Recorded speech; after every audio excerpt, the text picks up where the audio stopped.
إن تنصروا الله ينصركم ويثبت أقدامكم.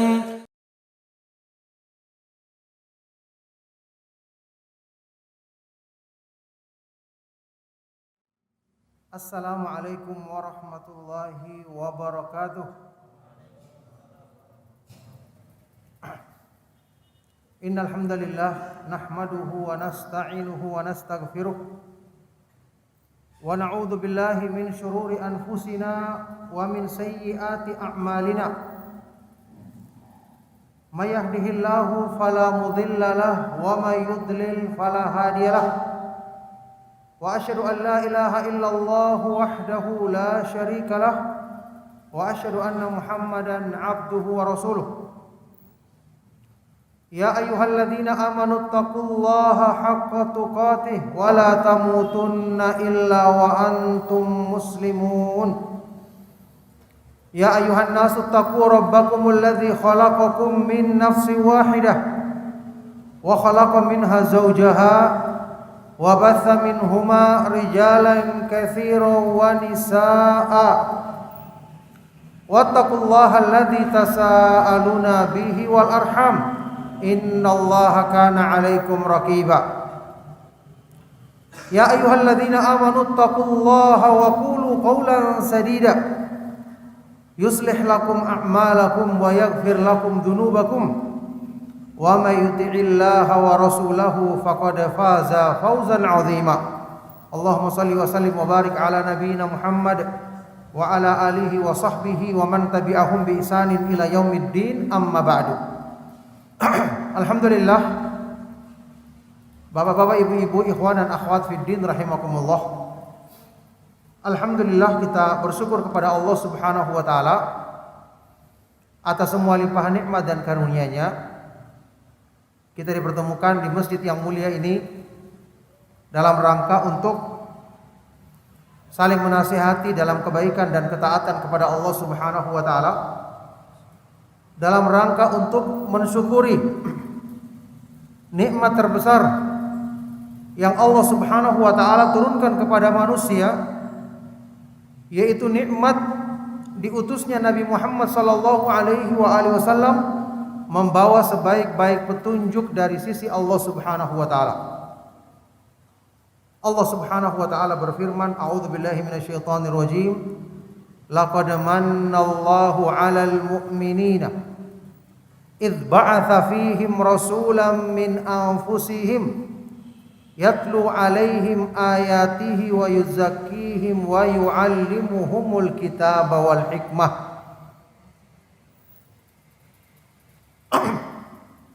Sungguh Allah Subhanahu wa taala telah melimpahkan karunia yang sangat agung kepada orang-orang yang beriman ketika Dia mengutus kepada mereka seorang rasul dari kalangan mereka sendiri, yang kemudian rasul ini membacakan kepada mereka ayat-ayatnya, ayat-ayat Allah,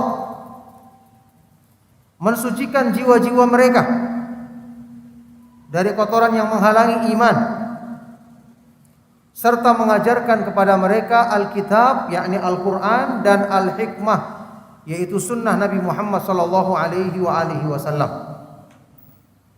Maka ini adalah ayat yang menjelaskan bahwa karunia terbesar yang Allah limpahkan kepada manusia adalah diutusnya Nabi Muhammad sallallahu alaihi wasallam membawa sebaik-baik petunjuk dari sisi Allah Subhanahu wa taala.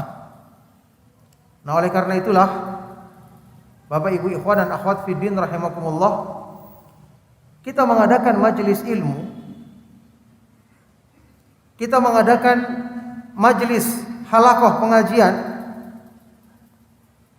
karena kita ingin mendapatkan bagian dari nikmat terbesar yang Allah Subhanahu wa taala limpahkan kepada manusia ini. Yang barang siapa mengambil bagian darinya, berarti dia telah mendapatkan bagian yang sangat besar untuk kebaikan agamanya. Di surat Al-Baqarah Allah Subhanahu wa taala berfirman, yu'til hikmata man yasha'u wa man yu'tal hikmata faqad utiya khairan katsira.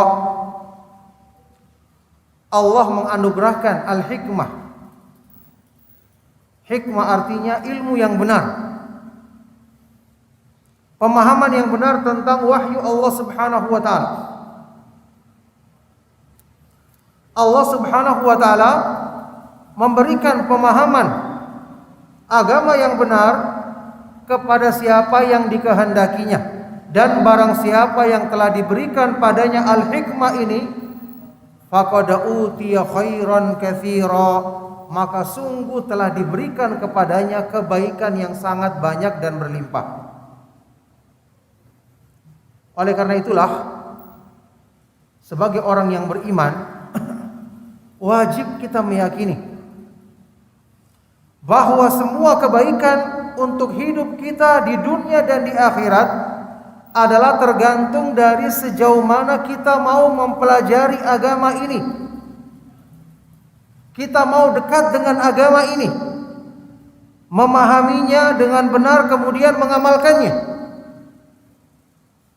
Makanya bagian kebaikan hidup kita akan dapatkan semakin banyak kalau kita semakin rajin mengkaji Al-Quran dengan merenungkan isinya, semakin rajin mengkaji hadis-hadis Rasulullah SAW, kemudian kita berusaha mempraktekannya. Allah Subhanahu wa taala berfirman di dalam Al-Quran, ya ayyuhalladzina amanu stajibu lillahi walir rasuli idza da'akum lima yuhyikum. Wahai orang-orang yang beriman, istajibu, jawablah, penuhilah seruan Allah dan seruan Rasul-Nya yang mengajakmu untuk memberikan kebaikan hidup bagimu. Jadi kebaikan hidup kita itu telah ada dan Allah turunkan di dalam nikmatnya yang paling besar ini, yaitu nikmat agama. Cuman permasalahannya, siapa yang mau mengambil bagian dari nikmat terbesar tersebut? Siapa yang mau bersungguh-sungguh mengisi hidupnya dengannya? Ketika menafsirkan ayat ini, Imam Ibnu Qayyim rahimahullah taala berkata, tadammanatil ayatu ala annal hayatal haqiqiyyata thayyibata hiya hayatu man istajaba lillahi walir rasuli dhahiran wa batinan. Ayat yang mulia ini mengandung pengertian atau mengandung makna bahwa kehidupan indah yang hakiki adalah kehidupan seseorang yang selalu mengikuti seruan Allah dan seruan Rasul-Nya sallallahu alaihi wasallam lahir dan batin. Inilah orang-orang yang belajar agama karena ingin memperbaiki pemahamannya, memperbaiki imannya, memperbaiki akidahnya. Jamaah sekalian rahimakumullah, di dunia ini tidak ada yang indah kalau seseorang tidak dihiasi hidupnya dengan iman.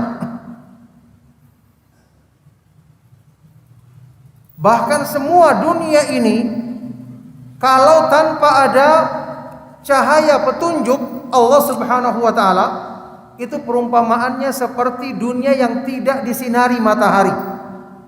Kira-kira apa yang terjadi? Gelap. Tidak ada kehidupan. Syekhul Islam Ibnu Taimiyah rahimahullah taala pernah mengatakan, ar-risalatu daruriyatun lil alam. Petunjuk Allah yang dibawa oleh Nabi Muhammad sallallahu alaihi wasallam adalah kebutuhan yang paling utama bagi semua makhluk di alam semesta. Kebutuhan yang bersifat darurat, emergensi, harus dipenuhi. La budda lahum minha. Semua makhluk di alam ini tidak bisa lepas dari kebutuhan terhadap agama Allah.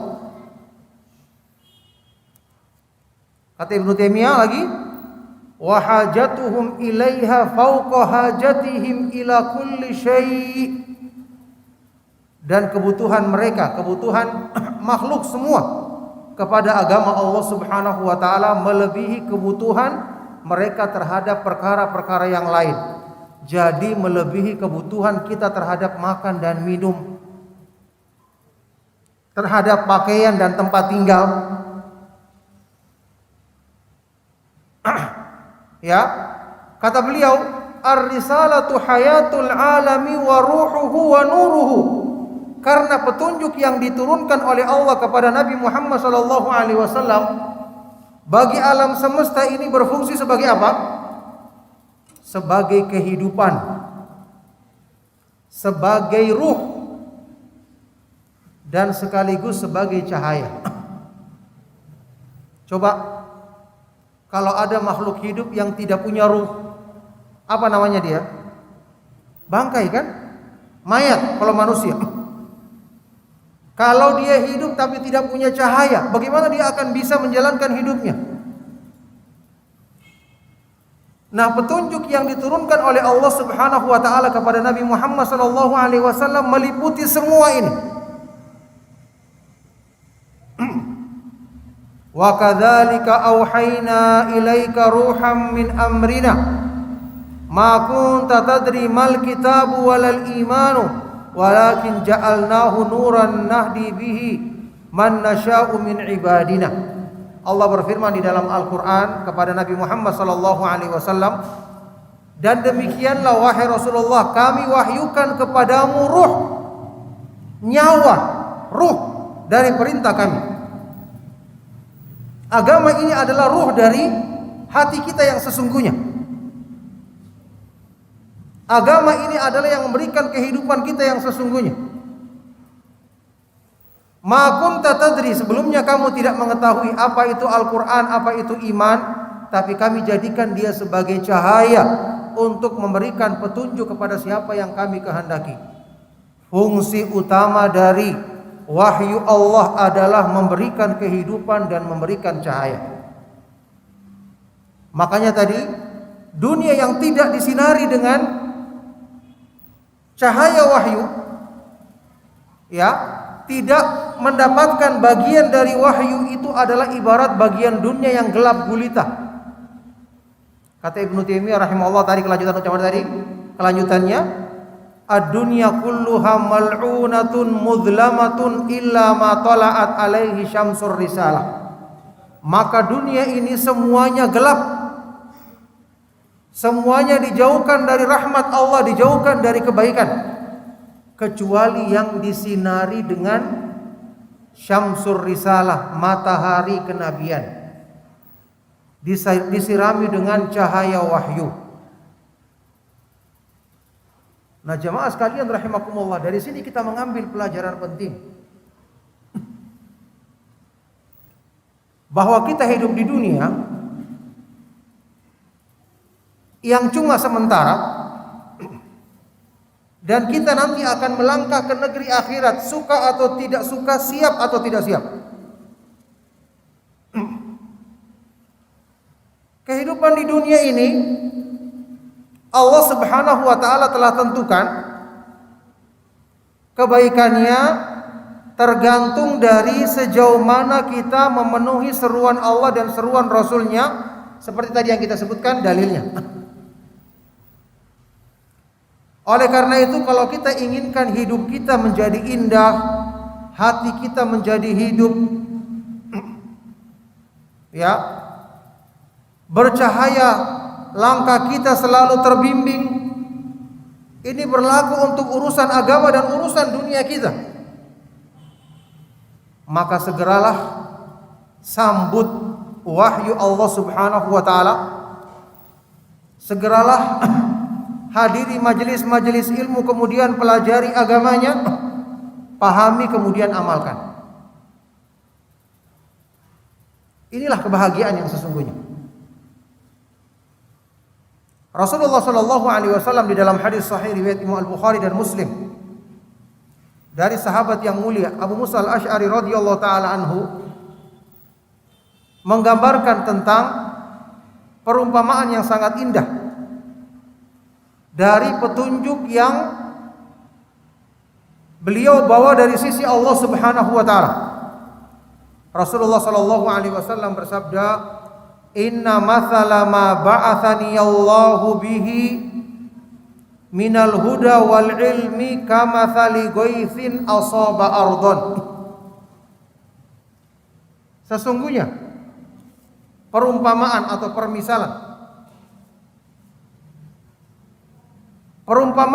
permisalan dari petunjuk dan ilmu yang aku bawa dari sisi Allah Subhanahu wa taala adalah seperti perumpamaan hujan yang baik yang Allah Subhanahu wa taala turunkan ke muka bumi. Jamaah sekalian rahimakumullah, permukaan bumi ini diperumpamakan di hadis ini seperti hati kita. Seperti hati manusia. Ya, hati kalau dia tidak kena siraman wahyu, ibaratnya adalah seperti tanah yang tidak kena hujan. Apa yang terjadi pada tanah yang tidak kena hujan? Tandus, iya kan? Kering, bahkan mati lama-kelamaan. Tidak ada kebaikan yang tumbuh padanya. Ya, orang-orang yang hatinya tidak pernah mendengarkan pembahasan Al-Quran dengan pembahasan kandungan maknanya yang indah, hadis-hadis Rasulullah Sallallahu Alaihi Wasallam, demi Allah hati mereka gersang. Kelihatannya mereka menampilkan penampilan seperti tertawa-tawa bahagia, tapi dalam hati mereka penderitaan yang sangat. Oleh karena itu, orang-orang yang mencintai dunia secara berlebihan, antum akan lihat mereka tidak akan pernah puas dengan satu urusan dunia, tapi dia akan berpindah dari satu kepada hal yang lain, karena dia mencari mana yang bisa mendatangkan ketenangan bagi dirinya dan dia tidak pernah dapat, kecuali kalau dia kembali kepada agama Allah Subhanahu wa taala. Jadi tanah yang tandus itulah seperti hati manusia yang gersang. Tidak ada kehidupan dan tidak ada kebahagiaan padanya. Maka Allah Subhanahu wa taala dengan rahmat dan karunia-Nya menurunkan hujan yang baik untuk menyirami permukaan tanah yang tandus, sehingga tanah yang tadinya kering kemudian mulai segar, menjadi hidup dan subur, menumbuhkan tumbuh-tumbuhan. Ada juga bagian tanah yang tidak bisa menumbuhkan tumbuh-tumbuhan, tapi dia bisa menampung air seperti sungai atau danau, yang kemudian bisa diambil manfaatnya untuk minuman bagi hewan, bagi manusia dan makhluk hidup lainnya. Ini demi Allah merupakan sebaik-baik perumpamaan untuk kita bawa hati kita. Kalau kita inginkan hidup yang sesungguhnya, kita inginkan ketenangan yang hakiki, kita harus selalu menyirami hati kita dengan hujan wahyu supaya tumbuh kebaikan padanya.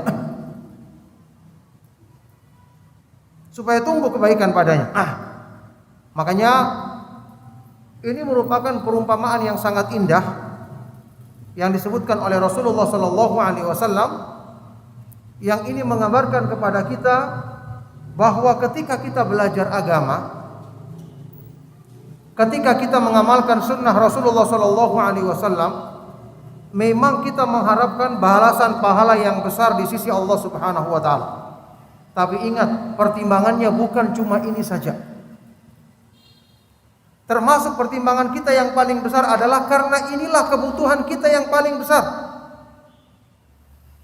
Inilah yang menjadikan hidup kita indah dan bernilai. Ya, inilah yang menjadikan manusia itu beda dengan hewan. Orang-orang yang tidak mengisi hidupnya dengan belajar agama, kan disebutkan di dalam Al-Quran, ulaika kal an'ami bal hum adall, ulaika humul ghafilun. Mereka itu adalah seperti binatang-binatang ternak, bahkan mereka lebih tersesat lagi. Dan mereka adalah orang-orang yang lalai. Mereka adalah orang-orang yang lalai. Maka di sini Bapak Ibu ikhwan dan akhwat fiddin rahimakumullah, kita bersyukur kepada Allah Subhanahu wa taala. Ya, antum di sini masih bisa mendapatkan kajian-kajian yang bisa menghidupkan hati insyaallah. Ada Ustaz Abdul Rahim yang menyampaikan kajian rutin insyaallah. Demikian pula ada ustaz-ustaz lain, mungkin dari luar daerah, mungkin Ustaz Mizan atau Ustaz Abdullah Husni atau Ustaz Sufyan yang rutin mengadakan pengajian di sini atau di waktu-waktu tertentu. Ini adalah nikmat dari Allah Subhanahu wa taala, yang berarti hati kita masih ada peluang untuk bisa kita selalu hidupkan, kita tumbuhkan kebaikan padanya. Dan kita harus ingat, syaratnya kita diterima ketika menghadap Allah Subhanahu wa taala adalah harus membawa qalbun salim, hati yang bersih, hati yang selalu disirami dengan kebaikan petunjuk Allah Subhanahu wa taala untuk menyingkirkan kotoran-kotoran yang menghalangi masuknya iman. Allah Subhanahu wa taala berfirman, yauma la yanfa'u malu wala banun illa man atallaha biqalbin salim. Pada hari kiamat nanti tidak bermanfaat harta ataupun anak-anak yang kita bawa, kecuali yang bermanfaat adalah orang yang datang menghadap Allah dengan membawa hati yang bersih, membawa qalbun salim, hati yang selamat dari berbagai macam penyimpangan. Oleh karena itulah, petunjuk Allah Subhanahu wa taala yang diturunkan kepada nabinya Nabi Muhammad sallallahu alaihi wasallam adalah petunjuk yang sempurna. Ya, orang yang sudah banyak kebaikan pada dirinya, dengan dia belajar agama, kebaikannya akan semakin bertambah. Kebaikannya akan semakin bertambah. Dan bertambahnya kebaikan ini kita butuhkan supaya menjadikan kebaikan pada diri kita sempurna, yang dengan itulah kita meraih takwa. Coba dengarkan firman Allah Subhanahu wa taala di surat Muhammad sallallahu alaihi wasallam, "Walladzina ihtadaw zadahum hudan wa atahum taqwahum." Dan orang-orang yang selalu mengikuti petunjuk Allah, mempelajari petunjuk Allah, maka Allah akan tambahkan kepada mereka petunjuknya, ditambahkan, disempurnakan. Wa atahum taqwahum, dan Allah anugerahkan kepada mereka ketakwaannya. Jadi orang yang sudah berilmu, orang yang sudah baik, orang yang sudah kuat imannya, tetap dia membutuhkan talabul ilmi, belajar ilmu agama. Karena dia ingin menyempurnakan kebaikan pada dirinya, dan juga yang tidak kalah pentingnya, dia ingin mempertahankan kebaikan tersebut agar dia tetap istiqomah sampai di akhir hayatnya. Bagaimana dia akan terjaga kalau dia tidak selalu menjaga hubungannya dengan Allah Subhanahu wa taala? Berpegang teguh dengan agama sampai di akhir hayat kita ini, insya Allah yang menjadikan kita selalu bersambung dengan tali Allah untuk kita senantiasa terbimbing di atas jalan yang lurus. Allah Subhanahu wa taala berfirman di surat Ali Imran, "Wa may ya'tasim billahi faqad hudiya ila siratim mustaqim."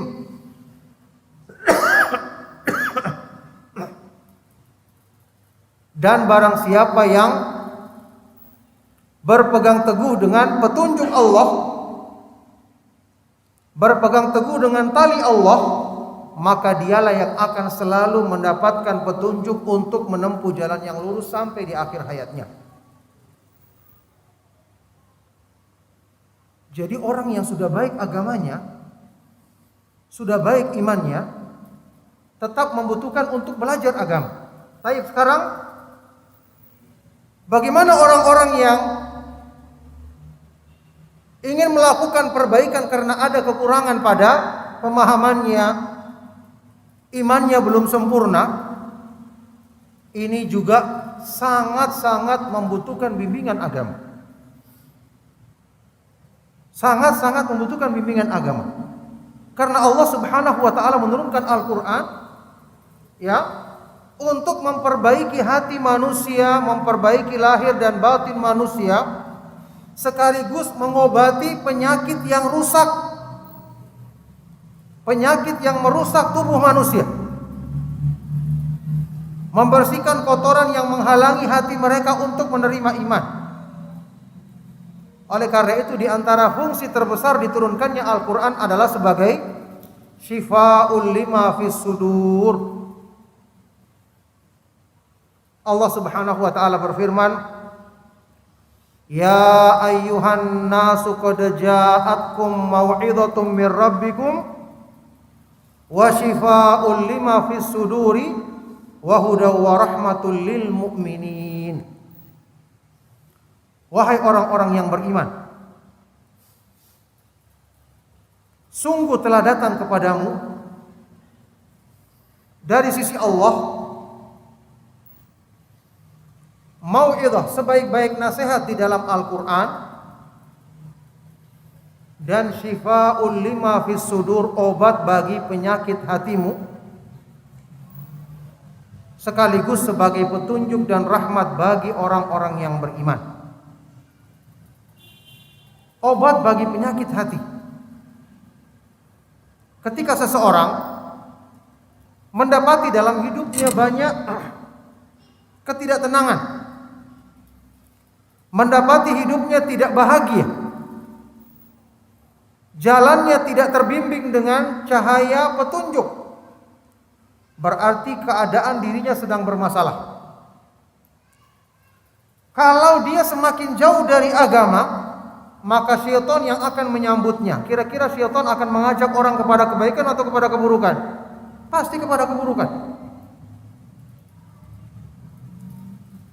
Tapi kalau dia mendapatkan hidayah untuk kemudian dia kembali kepada Allah, maka Allah Subhanahu wa taala jadikan Al-Qur'an sebagai sebaik-baik penyembuh bagi dirinya, sebaik-baik pembersih bagi hatinya, sebaik-baik pembersih bagi hatinya. Oleh karena itulah, orang yang belajar agama, setelah dia berbuat salah, dia bertobat, dia kembali kepada Allah Subhanahu wa taala, maka perbuatan baiknya ini akan menghapus kesalahan-kesalahan yang lalu. Titik hitam yang tadinya telah dibubuhkan pada hatinya akan dibersihkan kembali dengan taubat dan istighfar yang dia lakukan, perbaikan yang dia kerjakan setelah sebelumnya dia melakukan perbuatan buruk. Ini makna sabda Rasulullah sallallahu alaihi wasallam di dalam hadis yang sahih riwayat Imam Ahmad dan yang lainnya, idza adnabal abdu dzanban nukitat fi qalbihi nuktatan sauda wa idza taba wa naza'a wastaghfara saqila qalbuhu.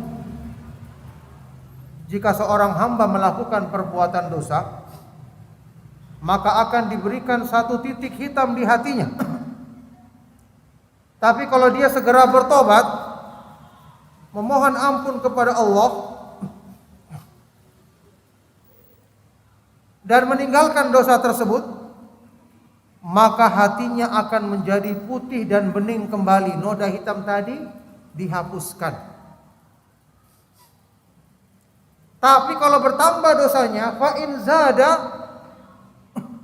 zadat hatta ta'lu qalbahu. Bertambah dosanya, bertambah salahnya, dia tidak mau kembali, tidak mau memperbaiki diri, maka titik hitamnya semakin banyak di hatinya, lama-kelamaan menutupi semua permukaan hatinya. Kalau hati sudah tertutup, tidak ada kebaikan yang akan bisa masuk. Inilah kebinasaan seorang hamba. Inilah yang disebutkan di dalam Al-Quran, kata Rasulullah SAW, fadzalika qauluhu, itulah makna firman Allah Subhanahu wa taala, kalla bal rana ala qulubihim ma kanu yaksibun. Sekali-sekali tidak, bahkan telah menjadi penutup hitam yang melingkupi semua hati mereka, perbuatan-perbuatan dosa yang dulunya mereka lakukan. Itu firman Allah Subhanahu wa taala di surat Al-Mutaffifin. Jadi kalau kita merasa diri kita kurang pun, kita merasa iman kita lemah pun, harusnya kita mencari solusi yang akan bisa menyelesaikan masalah tersebut. Bukannya malah menjauh dari agama. Karena menjauh dari agama berarti dekat dengan syaitan. Berarti membawa diri kepada kebinasaan. Di dalam menjalankan kehidupan kita di dunia, mau tidak mau, kita hanya ada dua pilihan jalan di depan kita. Jalan Allah atau jalan syaitan. Mana yang kita ikuti? Hanya dua pilihan, tidak ada yang ketiga. Sehingga Rasulullah sallallahu alaihi wasallam di dalam hadis sahih riwayat Imam Muslim pernah bersabda, kullun nasi yaghdu, semua manusia itu menjalankan hidupnya, karena tidak ada yang berhenti. Waktu terus berjalan, umur kita terus bertambah, yang hakikatnya berkurang karena menuju ke akhirnya. Akhirat terus ada di hadapan kita, sementara dunia kita tinggalkan di belakang kita. Jadi semua kita berjalan. Kullun nasi yaghdu fabai'un nafsahu, dan masing-masing manusia mempertaruhkan dirinya. Nanti kesimpulannya tinggal dua, kata Nabi sallallahu alaihi wasallam. Kata Rasulullah sallallahu alaihi wasallam, fabai'un nafsahu, maka ketika itu mereka mempertaruhkan dirinya, nanti yang ada kesimpulannya cuma dua. Mu'tikuha au mubikuha, famu'tikuha au mubikuha, maka ada yang menyelamatkan dirinya dan ada yang membinasakan dirinya. Hanya dua pilihan. Ikuti jalan Allah berarti menyelamatkan diri, ikuti jalan syaitan dan hawa nafsu berarti membinasakan diri sendiri. Oleh karena itulah Bapak Ibu ikhwan dan akhwat fiddin rahimakumullah, jalan Allah artinya adalah mengikuti petunjuk yang Allah Subhanahu wa taala turunkan kepada Nabi Muhammad sallallahu alaihi wasallam. Artinya berusaha belajar agama. Man salaka tariqan yaltamisu fihi ilman sahhalallahu lahu bihi tariqan ilal jannah. Barang siapa yang menempuh satu jalan dengan tujuan untuk menuntut ilmu, belajar agama, maka Allah mudahkan baginya jalan menuju surga. Memang betul ketika dikatakan, ada yang bertanya, Ustadz kalau begitu apakah setiap orang yang belajar agama pasti masuk surga? Jawabannya belum tentu. Karena belum tentu dia belajar sungguh-sungguh niatnya. Belum tentu dia setelah paham mau mengamalkannya. Belum tentu setelah dia kenal agama mau menundukkan hawa nafsunya di jalan Allah. Tapi perbandingannya adalah orang yang paham jalan sama orang yang tidak paham jalan. Peluang tersesatnya lebih besar mana kira-kira? Yang tidak paham jalan. Jadi belajar agama ini memberikan kita rambu-rambu, setelah itu terserah kita mau ikut atau tidak. Orang yang asalnya sudah tidak kenal rambu, tidak tahu jalur, ya jelas kemungkinan jalan sedikit dia masuk jurang. Kata Ibnu Taimiyah rahimahullah taala, man faraqad dalila dhalla sabila. Barang siapa yang menyelisihi dalil, yakni tidak mengikuti ilmu, maka pasti jalannya akan tersesat. Orang yang tidak belajar agama kemudian hanya meraba-raba, akan menyimpang akidahnya, akan rusak imannya, akan rusak ibadahnya. Karena dia menyelisih rambu-rambu keselamatan. Oleh karena itu sahabat yang mulia Ali bin Abi Thalib radhiyallahu taala anhu ketika menyebutkan golongan manusia itu hanya terbagi 3, 2 yang selamat, 1 yang celaka. An-nasu thalathatun, manusia itu 3 golongan. Ini ucapan beliau yang diriwayatkan dengan sanad yang sahih. Manusia itu ada 3. Yang pertama fa'alimun rabbani, orang yang berilmu, para ulama, para nabi dan para rasul, kemudian para ulama yang mewarisi ilmu mereka, yang mendidik manusia di atas ilmu. Ini golongan yang pertama, alimun rabbani. Yang kedua, wa muta'allimun ala sabilin najati, seorang penuntut ilmu yang belajar agama, yang dia selalu berada di atas jalan keselamatan. Dia bukan orang yang tinggi ilmunya, tapi dia mau belajar. Maka disifati apa? Muta'allimun ala sabilin najah. Dialah orang yang belajar agama dan selalu meniti jalan keselamatan. Masya Allah. Ya, meskipun dengan segala keterbatasannya, tapi dia masih tetap menempuh jalur keselamatan. Dan yang ketiga, orang yang tidak punya hubungan dengan ilmu sama sekali. Hamajun ra'a, orang-orang rendahan, orang-orang yang tidak punya nilai dan arti. Inilah calon-calon penghuni neraka jahanam, na'udzubillahi min dzalik. Di antara ciri utama penghuni neraka jahanam adalah sewaktu di dunia tidak mau belajar agama.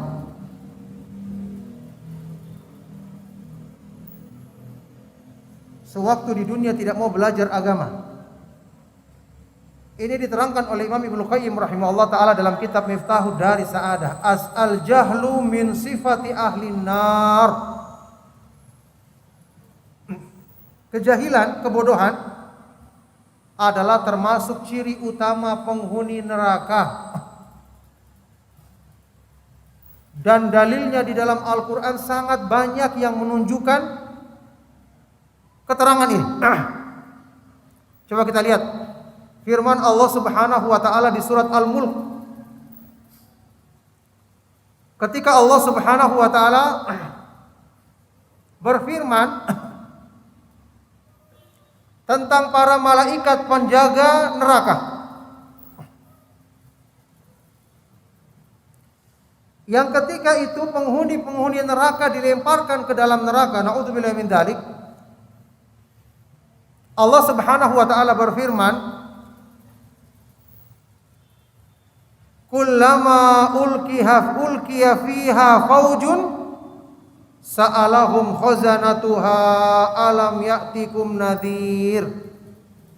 Setiap kali dilemparkan kelompok-kelompok yang menjadi penghuni neraka, jadi bukan dimasukkan pelan-pelan, dilemparkan, dihinakan cara masuknya dan dihinakan dengan azab Allah. Naudzubillahi min dzalik.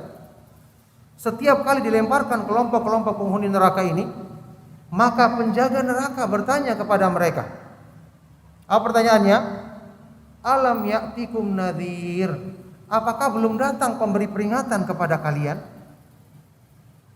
Apakah belum datang seorang rasul yang diutus memperingatkan kalian, ini neraka, jangan ikuti jalannya? Apa jawaban mereka?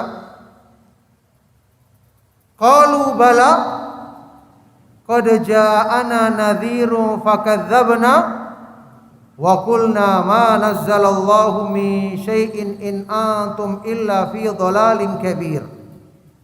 Mereka menjawab, sungguh telah datang kepada kami Sudah ada Rasul yang memberikan peringatan.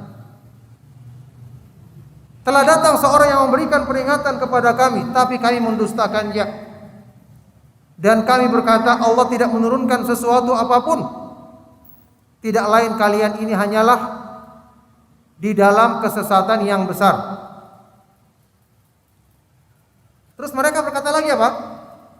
Wa qalu law kunna nasma'u aw naqilu ma kunna fi ashabis sa'ir fa'tarafu bidzambihim fasuhqan li ashabis sa'ir.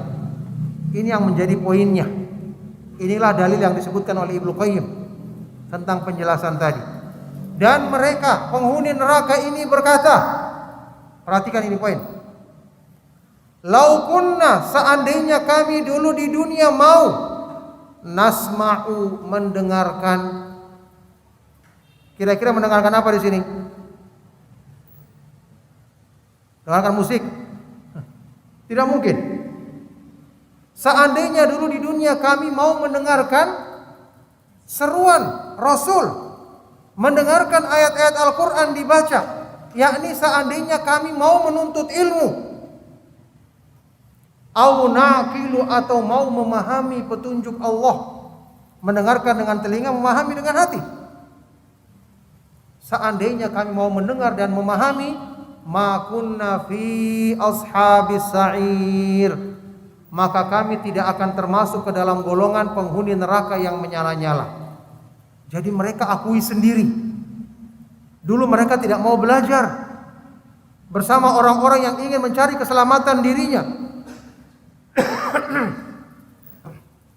Akhirnya mereka menyesal, maka Allah berfirman setelahnya apa?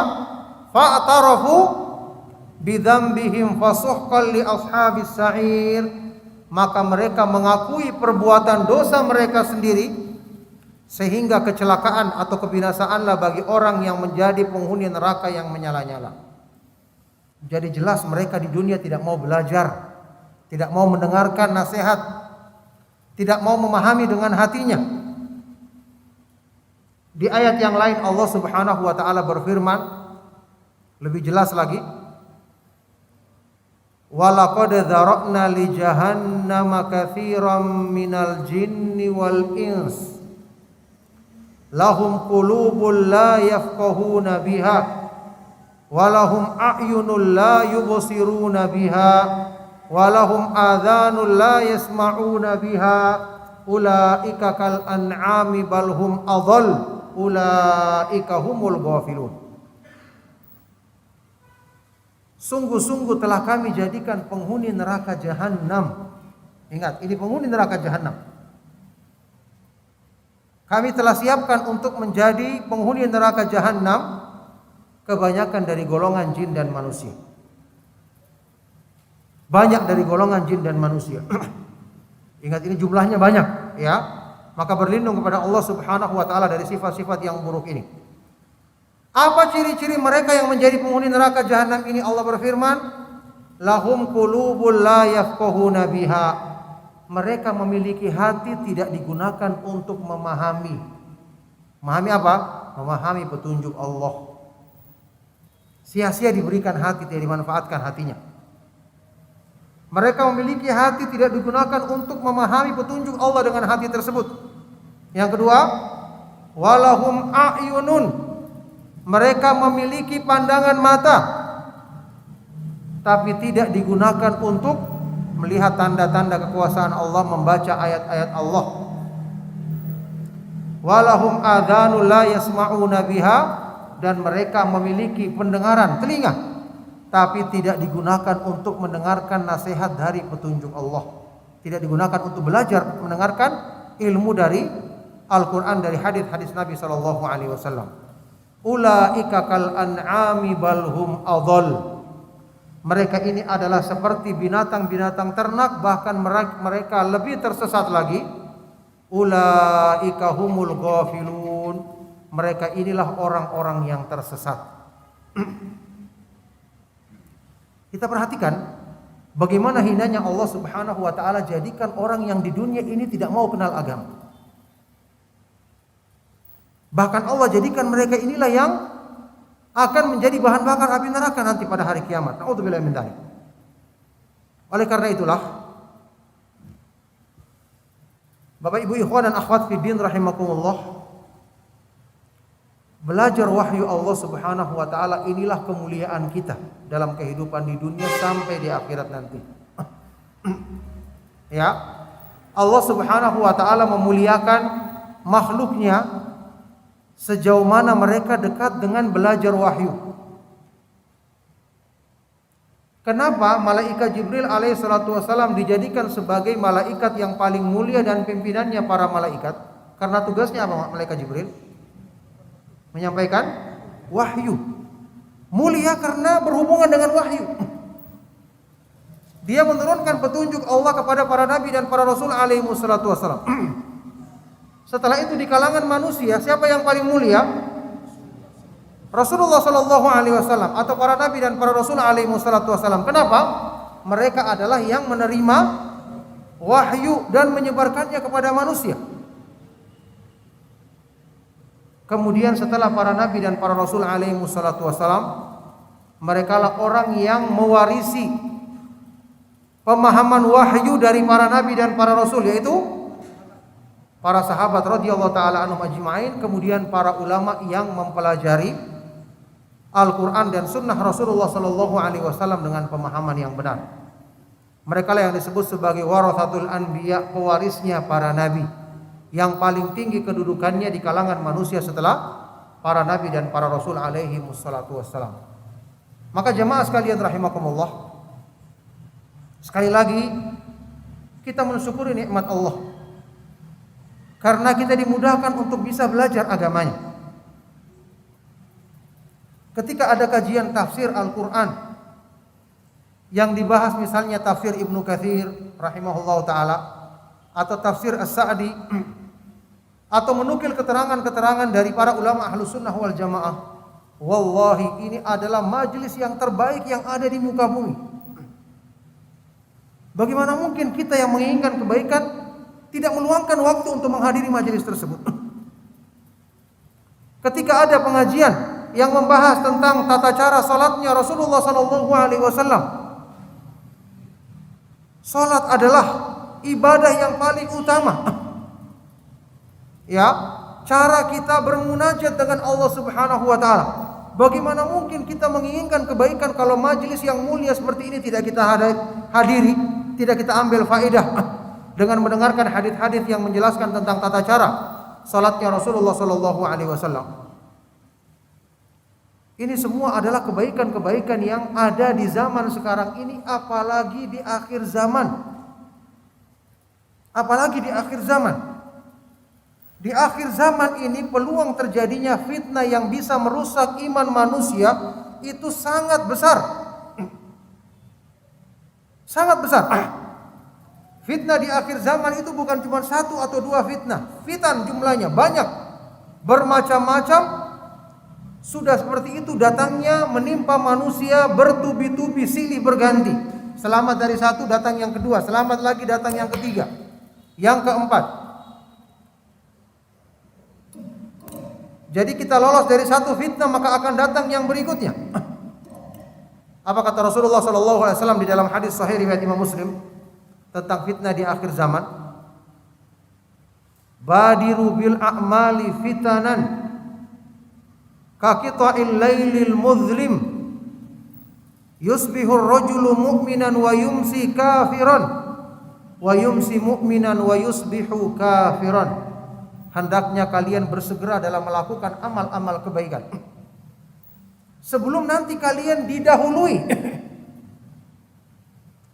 sebelum kalian terlambat sehingga kalian didahului dengan datangnya berbagai macam fitnah di akhir zaman. Ingat tadi fitan banyak, bermacam-macam dan bertubi-tubi, silih berganti datangnya. Itu. Sudah begitu, kaqita'il lailil muzlim, bentuknya seperti bagian malam yang gelap gulita. Orang tidak sadar. Fitnahnya tidak jelas. Sehingga karena samarnya fitnah ini, apa kata Rasulullah sallallahu alaihi wasallam? Yusbihur rajulu mu'minan, ada orang yang di pagi hari masih beriman. wa yumsi kafiran, sore harinya dia telah menjadi kafir. Ingat, hadis ini tidak mengatakan paginya dia masih beriman, terus sore berbuat dosa. Ini banyak orang yang lakukan. Ya, tapi juga yang terjadi apa? Ada orang yang paginya beriman, sore harinya hilang imannya sama sekali, berganti menjadi kafir. Mungkin dia tidak sadar. Ada lagi yumsi mu'minan wa yusbihu kafiran, sebaliknya, sorenya dia masih beriman, besok paginya telah kafir. Wallahi, siapa yang akan menjaga kita di akhir zaman yang penuh dengan fitnah yang demikian parah keadaannya ini? Tentu Allah yang akan menjaga kita. Tapi bagaimana Allah menjaga kita? Kalau kita tidak punya sebab penjagaan tersebut pada diri kita, kan Allah memang berjanji menjaga, tapi yang dijaga yang benar imannya. Innallaha yudafi'u 'anil ladzina amanu.